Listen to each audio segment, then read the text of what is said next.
تو یہاں سے آپ اندازہ لگائیے دیندار خاتون کا، دیندار عورت سے اگر انسان شادی کرے، نکاح کرے، تو معاشرے پر اس کے کیا اثرات ہوتے ہیں۔ عمر بن عبدالعزیز رحمۃ اللہ علیہ کی ایک پھپھی ہے جس کا نام تاریخ کی کتابوں کے اندر مورخین نے فاطمہ بنت مروان ذکر کیا ہے۔ کیوں نہ ان کے پاس جایا جائے اور ان سے جا کر یہ بات کی جائے کہ عمر بن عبدالعزیز سے کہا جائے کہ آپ ایسا نہ کریں، جو بیت المال کے اثاثے ہیں وہ ہمیں واپس کرنے کا حکم اور آرڈر جاری نہ کیا جائے، بلکہ وہ ہمارے پاس ہی رہنے چاہیے۔ یہ سارے عمر بن عبدالعزیز رحمۃ اللہ علیہ کی پھپھی کے پاس پہنچے، فاطمہ بنت مروان کے پاس، ان سے جا کر ساری بات شیئر کی، اور فاطمہ بنت مروان کہنے لگیں چلو ٹھیک ہے، میں آپ کو ساتھ لے کر چلتی ہوں، لیکن مجھے لگتا نہیں ہے کہ وہ اس بات کو، اس فیصلے کو مان لیں گے۔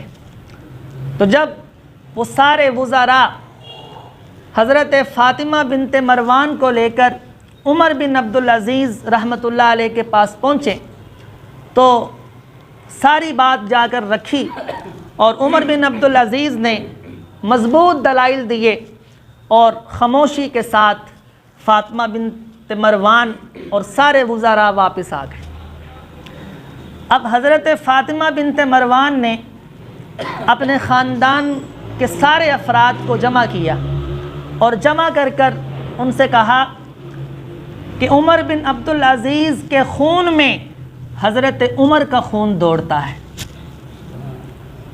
جب حضرت عمر کی پوتی کی شادی عمر بن عبدالعزیز کے ساتھ ہونے جا رہی تھی تو میں نے ان کو منع بھی کیا کہ آپ سے عمر بن خطاب کا خون ہضم نہیں ہوگا، آپ یہ نکاح نہ کریں، لیکن اس وقت نکاح ہو گیا۔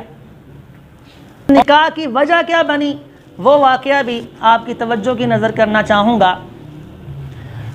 خلیفہ دوم امیر المؤمنین خسر پیغمبر مراد رسول حضرت سیدنا عمر فاروق رضی اللہ تعالیٰ عنہ، آپ کی عادت شریفہ تھی، آپ اپنے دور حکومت میں راتوں کو گشت کیا کرتے تھے، عوام کی خبر گیری کیا کرتے تھے۔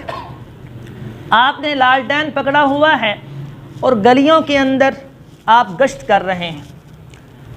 جب آپ گشت کرتے کرتے گلی سے گزرے تو ایک گھر سے آواز آ رہی ہے، ایک بوڑھی اماں اپنی بیٹی سے کہہ رہی ہے بیٹی دودھ میں پانی ملا دو، دودھ میں پانی ملا دو، دودھ زیادہ ہو جائے گا اور ہمیں فائدہ زیادہ ہوگا۔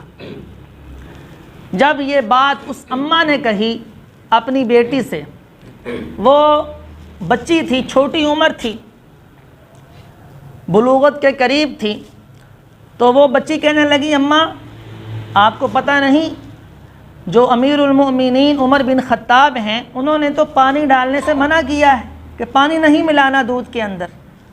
وہ اماں کہنے لگی بیٹی ٹھیک ہے عمر کا آرڈر ہے، عمر نے منع کیا ہے، لیکن اس وقت کون سا عمر دیکھ رہا ہے؟ وہ بچی کہنے لگی اماں عمر تو نہیں دیکھ رہا پر عمر کا رب تو دیکھ رہا ہے۔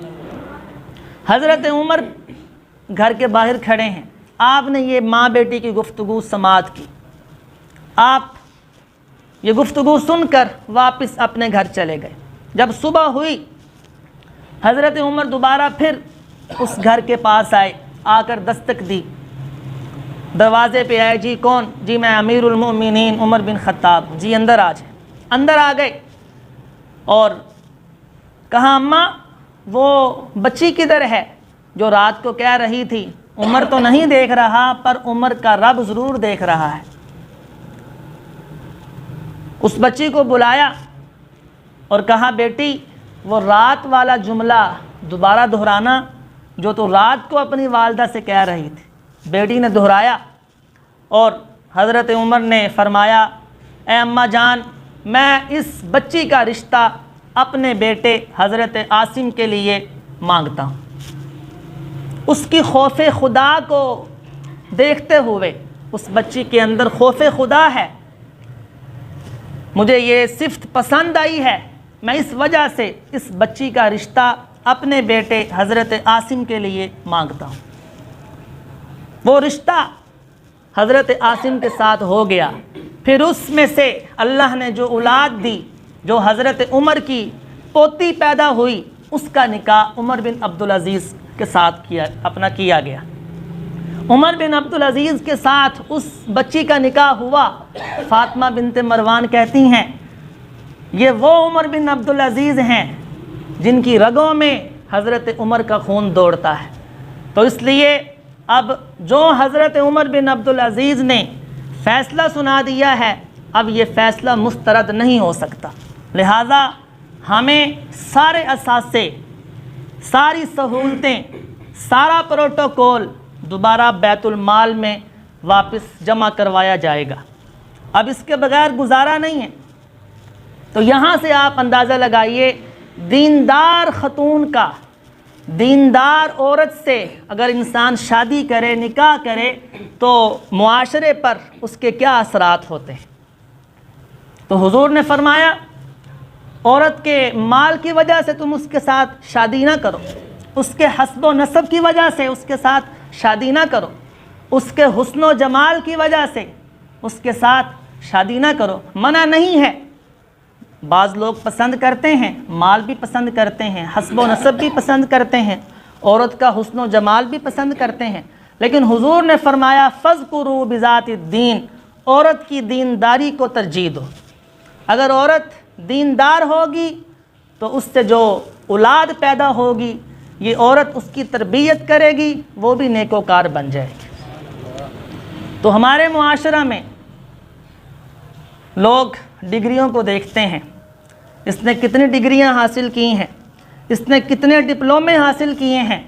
ہمارا بہت معاشرہ، بہت کم معاشرہ ہے جو اس بات کی طرف جاتا ہے اس کو ناظرہ قرآن بھی اوپر سے دیکھ کر پڑھنا آتا ہے یا نہیں آتا، اس کو فرائض اور واجبات کا بقدر ضرورت علم ہے کہ نہیں ہے، اس کو وضو کے فرائض آتے ہیں یا نہیں آتے، اس کو غسل کے مسائل کا علم ہے یا نہیں ہے۔